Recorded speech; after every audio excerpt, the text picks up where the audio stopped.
न तु एवहं जातु नाशं न त्वं नेमि जनाधिपः न चैव न भविष्याम सर्वे वयमतः परम्।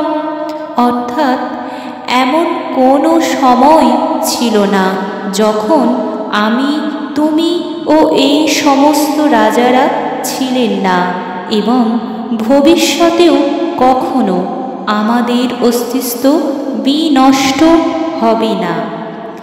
দেহিনস্মিন যথা দেহে কৌমারং যৌবনং জরা তথা দেহান্তর প্রাপ্তির ধীরস্তত্র ন মুহ্যতি।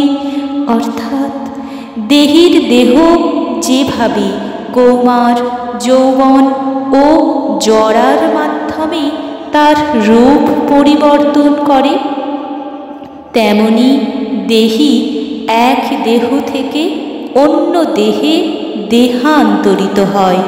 স্থিতপ্রজ্ঞ পণ্ডিতেরা তাই কখনো এই পরিবর্তনে মুহ্যমান হন না।